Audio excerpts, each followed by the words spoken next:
ایک شخص نے 99 قتل کیے، 99 قتل کرنے کے بعد وہ ایک مولانا صاحب کے پاس، مولوی صاحب کے پاس پہنچا اور جا کر کہنے لگا کہ میں نے 99 قتل کیے ہیں، کیا میں اللہ رب العالمین مجھے معاف کر سکتا ہے؟ کیا اب بھی اللہ مجھے معاف کر دے گا؟ تو وہ مولانا صاحب، مولوی صاحب ہلکے پھلکے مولوی صاحب تھے نا، تو انہوں نے کہا کہ بھائی تو اتنا بڑا ظالم ہے، اتنا بڑا مجرم، اتنا خطرناک تو نے جرم کیا ہے کہ ایک دو نہیں 99 لوگوں کو تو نے قتل کیا ہوا ہے، بھلا تجھ جیسے انسان کی بھی کہیں معافی ہو سکتی ہے؟ تو اس نے کہا جب میری معافی ہی نہیں ہونا ہے تو چلو پھر یہ کمی کیوں رکھی جائے، پورے کے پورے 100 کر لیے جائیں۔ تو اس نے ان مولوی صاحب کا بھی قتل کیا اور پورا 100 کر لیا، 100 لوگوں کو قتل کر دیا۔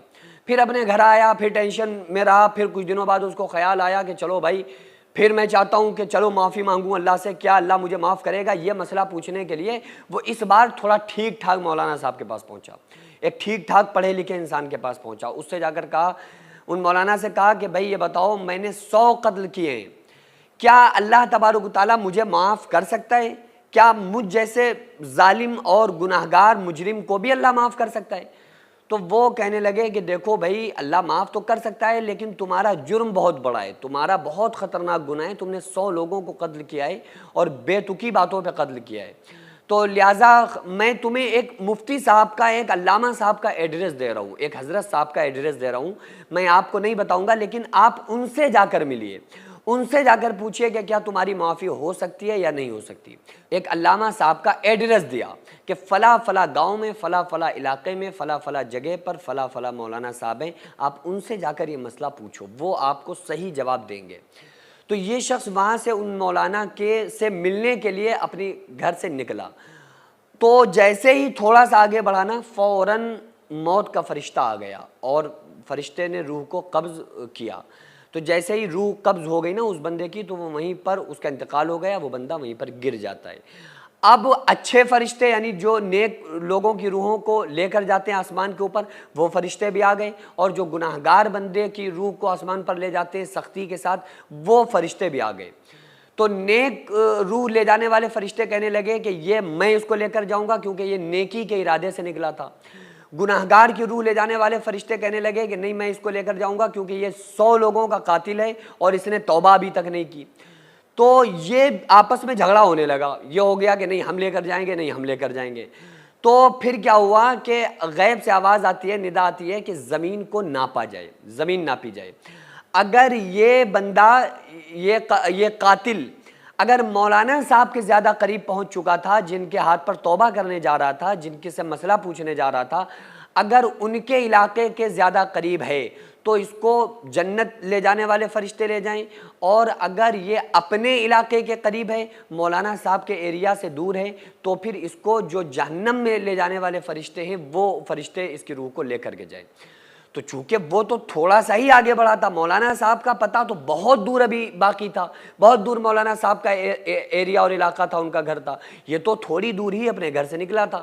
میرے اللہ نے کیا کیا، سبحان اللہ، اللہ تعالیٰ نے مولانا صاحب کی طرف والی جو زمین باقی رہ گئی تھی نا اس کو سکول دیا، اس کو کم کر دیا، اور اس کے گھر کا جو اس سے ڈسٹینس تھا اس ڈسٹینس کو بڑھا دیا اور زیادہ اس کو طویل کر دیا۔ تو جب ناپی گئی نا زمین، تو تھا تو یہ اپنے گھر کے قریب، مولانا صاحب کے گھر سے دور، لیکن اللہ تبارک و تعالیٰ نے زمین کو ادھر کی بڑھا دیا، مولانا صاحب والی کو کم کر دیا، اس کے گھر طرف کی زمین کو، ایریا کو بڑھا دیا۔ تو جب نپائی ہوئی، ناپا گیا تو یہ مولانا کے گھر کے قریب زیادہ نکلا، تو پھر یہ حکم ہوا کہ بھائی چلو اس کو جنت میں لے جانے والے فرشتے اس کو لے کر کے جائیں۔ تو ڈائریکٹ یہ بندہ جنت میں چلا گیا، کیوں؟ کیونکہ اللہ کے رسول صلی اللہ علیہ وآلہ وسلم نے فرمایا، اللہ تعالیٰ فرماتا ہے وَلَٰكِنَّ اللَّهَ يَنْظُرُ إِلَىٰ قُلُوبِكُمْ، کہ اللہ تعالیٰ تمہاری شکلوں اور صورتوں کو نہیں دیکھتا ہے بلکہ اس کی نگاہ تمہارے دلوں پر ہے۔ تو چونکہ وہ توبہ کے ارادے سے نکلا تھا، وہ یہ چاہتا تھا کہ اگر مولانا صاحب نے ہمیں کہہ دیا کہ بھائی تمہاری توبہ اللہ تعالیٰ قبول کر لے گا تو میں معافی مانگوں گا، پھر اللہ کی بارگاہ میں توبہ کروں گا، تو اس کے دل میں توبہ کا ارادہ تھا۔ تو اللہ تبارک و تعالیٰ تو بندے کی نیتوں کے ساتھ ہے، تو جب اس کا یہ ارادہ ہوا تو اللہ تبارک و تعالیٰ نے اس بندے کو معاف کر دیا، اللہ تبارک و تعالیٰ نے اس بندے کو ڈائریکٹ جنت میں بھیج دیا۔ تو اللہ تبارک و تعالیٰ بندے کے شہرک سے بھی زیادہ قریب ہے، وَنَحْنُ أَقْرَبُ إِلَيْهِ مِنْ حَبْلِ الْوَرِيدِ۔ اللہ فرماتا ہے میں تمہاری شہرت سے بھی زیادہ قریب ہوں. تو لوگ کیا کہیں گے؟